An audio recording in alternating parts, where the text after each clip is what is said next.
What is the sort of the least inspiring possibility of the sort of answer to the big question of why we're here? And then I'll ask you the most optimistic possibility.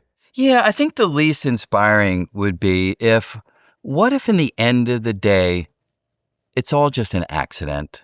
There is no deep explanation for why the world is the way it is. There's no deep explanation for why there's something rather than nothing. And if that's the truth, I'm on board. But it wouldn't feel as enriching as it might be if I can now jump to the other side of your question. If there is a true fundamental answer to the question of why there is anything at all, and I recognize that answer dovetails with everything else that we've been developing. That answer ultimately yields quantum mechanics and yields the general theory of relativity, and maybe even yields string theory. That would feel deeply satisfying. Why did our brain evolve? So we could get the next meal, so we could get shelter, so we could get a mate and have progeny, allowing our genetic material to propagate into our descendants, right? This is what the brain was meant to do. And yet, this brain can do so much more than that. It can figure out the equations of physics. That's a miracle right there. And so the deep gratification would come from this brain being able to figure out some stuff, and then it dovetails with the deep explanation for why there's anything at all, giving us a coherent narrative from the beginning until today and perhaps on into the far future. Yeah. Do you think it's going to happen? Do you think we're going to answer that question? I don't know.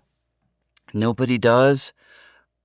I think all vectors are pointing in a direction that suggests that there are real explanations, that it's not just happenstance. There are these particles we mentioned before called electrons. Here it is, my spinning electron, right? And so when an electron spins, it gives rise to a little magnetic field, sort of like a trillionth of the strength of the magnetic field of a magnet on your refrigerator. We can use the math of quantum mechanics to predict the strength of that magnetic field. And we can do it, and it comes out 15 decimal places long. We can do the math. We then can measure the magnetic field. And it agrees digit by digit by digit by digit by digit with what we calculate. Our prediction is borne out by our observations to 15 decimal places. I mean, that's breathtaking.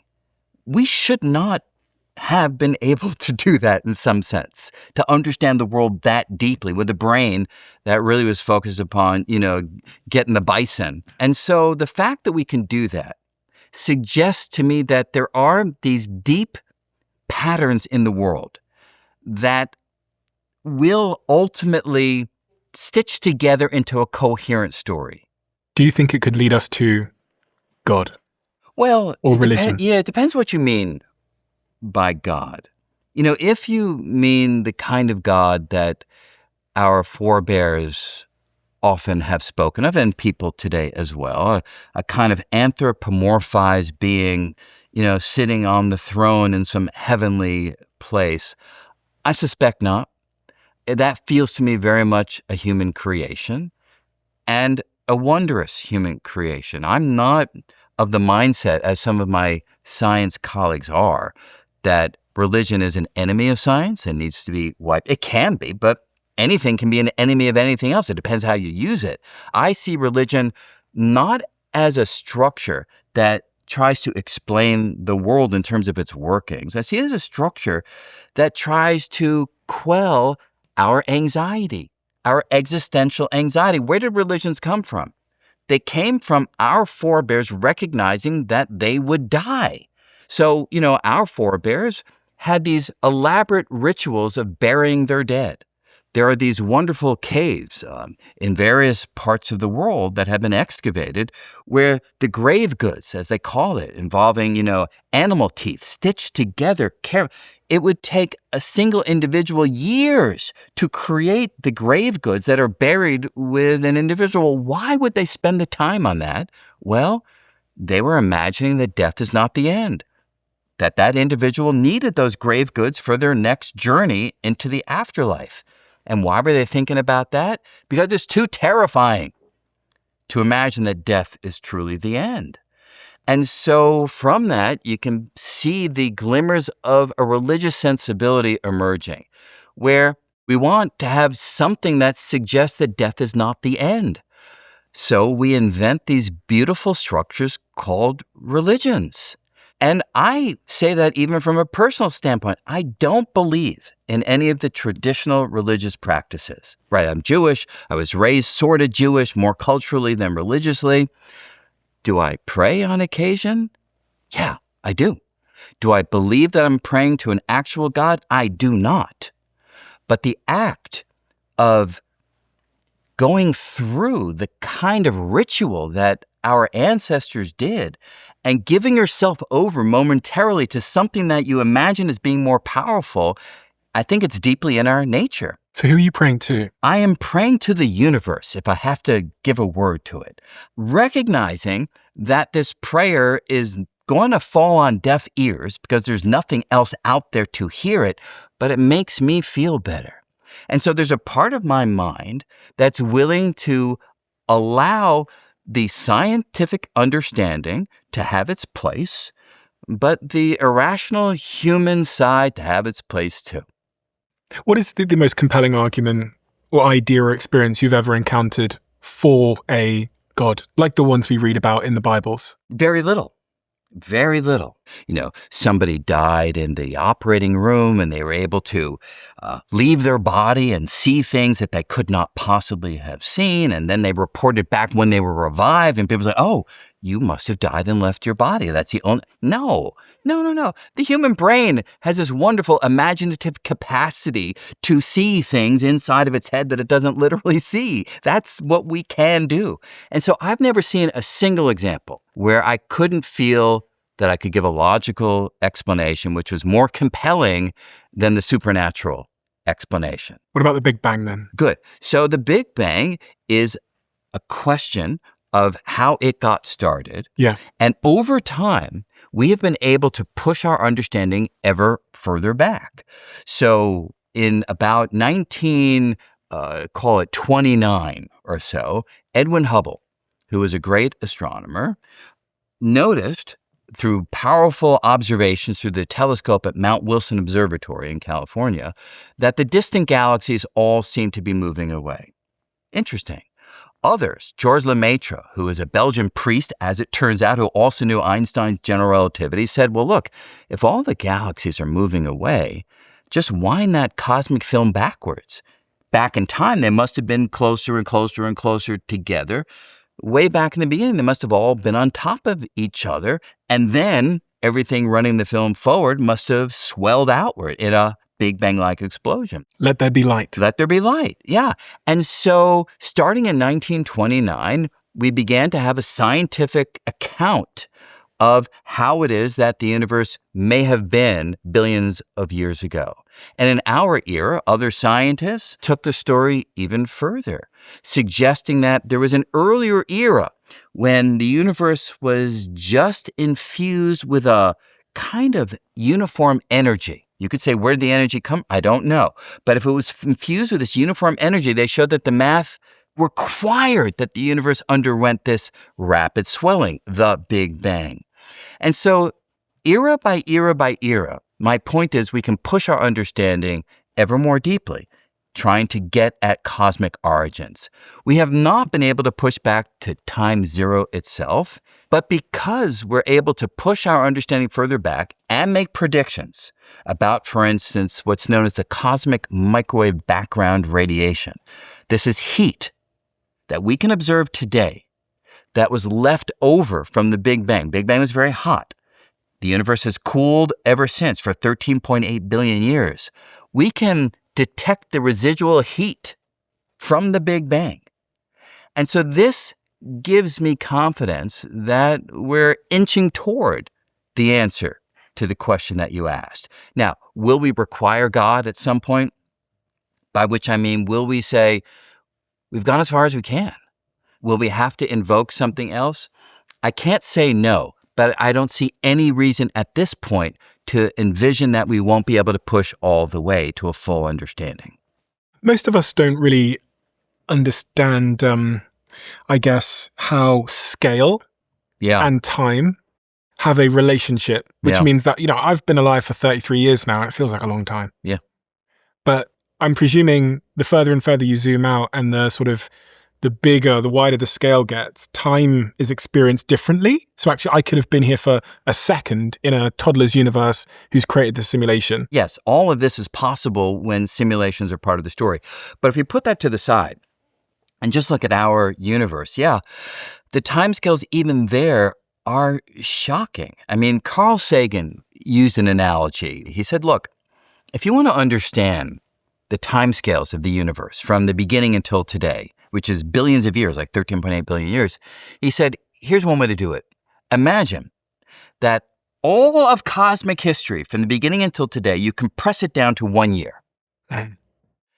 Now, in that scheme, that means each day is about 40,000 years. But you can then put all of the milestone moments in the evolution of the universe on the calendar. So imagine you have the Big Bang is January 1st. Then the Milky Way galaxy forms like something around, March 15th or something like that. And the sun and the earth form sometime, in May, and then the first life on Earth is sometime in December, like December 2nd. And then, the first modern humans, they appear like on New Year's Eve, right? Really? And then all of civilization takes place in the last 10 seconds, right? So at like 11:55, it's the rise of the Buddha. 11:56, the fall of Rome. 11:58, the Renaissance. 11:59, like 1 second to the stroke of midnight. You get modern science. So like modern science is like 1 second in this cosmic calendar. And so that helps you get a feel for the timescales that are involved when you're talking cosmologically. Because you're right, 33 years in a lifetime, I'm going to posit you're going to live to 99, let's say. That's 1/3 of your life. That's not small, it's not big, but, it's a significant part of it. On cosmic terms, 33 years? It's zero. It doesn't register. That's how tiny it is on the scales that we're talking about cosmologically. So should I feel insignificant? You can. I would urge you not to. One of the reactions to all this certainly can be, look, we're a little tiny speck in space, right? I mean, you can give the same kind of context for space itself, right? Because we're on a planet around the sun. The sun is one star of 100 billion others or so in the Milky Way galaxy. Have you got a... Yeah, I think there's a little version of this thing here, if we can get this guy to go on. Right, yeah, so if you sort of start like here, right? Here we are in the studio, right? And if here we then begin to pull out to planet Earth, like we're a little dot on planet Earth. And then if you pull out from there, this is Earth within the solar system. You begin to see how tiny we look even on the scale of the solar system. But of course, here you can pull out further and you begin to see our sun, one of many stars within the galaxies. You only see a few here, but there are 100 billion stars in our galaxy. And then you can go even further than that. You can look at our Milky Way galaxy within the setting of the entire universe that has at least 100 billion other galaxies. So we, as a little tiny speck around our star is one of 100 billion stars in a galaxy that's one of 100 billion galaxies. That can certainly make you feel small in space. The beauty, though, is that our minds can reach out to the edge of the cosmos. The fact that we can understand that we are so small is what gives us heft. That's what gives us a sense of connection to something larger. I imagine that fish don't realize that they're like in one ocean of many oceans on the earth that's one planet. I don't think, maybe I'm wrong, and maybe the fish are like, but assuming that the fish don't know that, they don't know that they're insignificant. They don't even really think in those terms per se. But the fact that we can do that, the fact that we can realize how insignificant we are when you talk about the expanse of space, you realize that there are other measures of significance. And one measure of significance is your ability to understand your own predicament. And the fact that we can do that is what to me is wondrous. How do we know we're not just, that whole universe there isn't just we're just a microbe in the gut of a fish? Yeah, we could. And again, that's much like this simulation argument. But let me give an example in here that helps give you a sense of why we believe this stuff. This here is the cosmic microwave background radiation. This is the heat left over from the beginning. Now, it's color-coded. The different colors correspond to different temperatures in space. This is a picture of space with a device that measures the temperature at each location and assigns it a color. How much of space, or just a segment? This is a segment of the observable universe, the segment that we can see. Now, space can be much larger than things that we can see. That's absolutely the case. But my point is, these tiny color variations correspond to tiny temperature differences. We can use mathematics to predict the pattern of the temperature variations. And what we predict matches this image to incredible precision.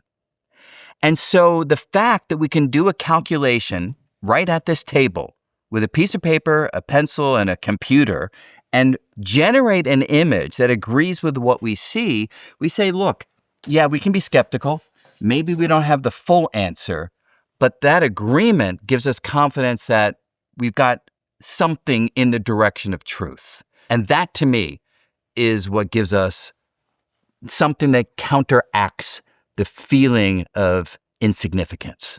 And on that, if you just pull that up again. Sure. So this is the observable universe. Yeah. Which is, I mean, how big is that? The universe is about 13.8 billion years old. So you'd think that the distance we could see would be about 13.8 billion light years, the distance light can travel in 1 year. We can actually see a little bit further, more like 45 billion light years. So you can think about this as, here we are, we look out billions of light years that way, billions of light years that way, billions of light years in every direction. And this is like a big sphere that surrounds us, and we're measuring its temperature, the temperature of space, the photons that have traveled to us from about 300,000 years after the beginning.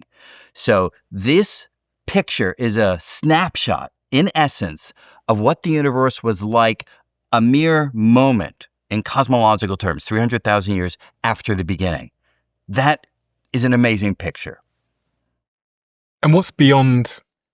I don't know. I don't have any reason to suspect that reality radically changes just beyond the place that we can see. I think it's incredibly unlikely that the world is so consistent with our scientific understanding for it to all be a ruse. So is it infinite? It could be. And if it is infinite, there are some really weird things if what we have been talking about isn't weird enough, right? You know, if the universe is infinite, if you go sufficiently far out into space, you're virtually guaranteed to find a copy of yourself out there, and a copy of the Earth out there, and a copy of our galaxy out there.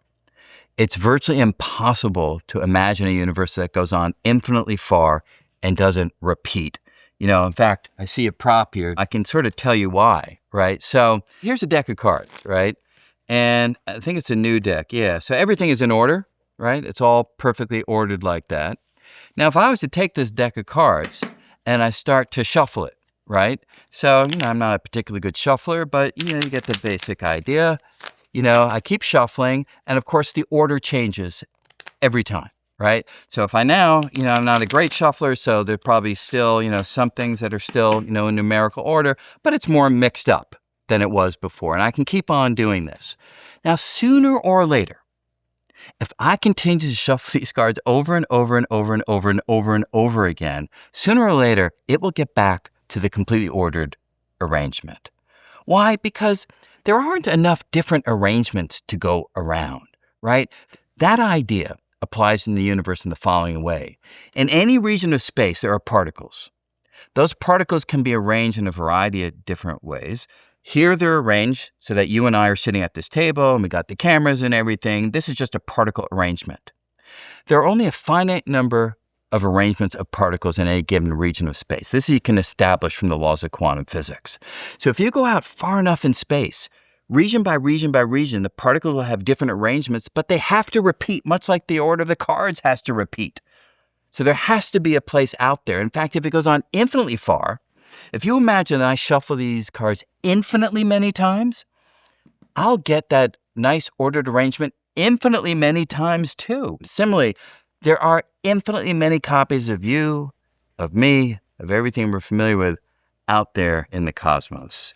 And so if the universe is infinite, it kind of challenges a little bit our sense of self, right? Like, what does it mean to be who you are if there are other versions of you having the exact same thoughts? They had the same childhood. They had the same history because, again, that's just an arrangement of particles over time and it has to repeat.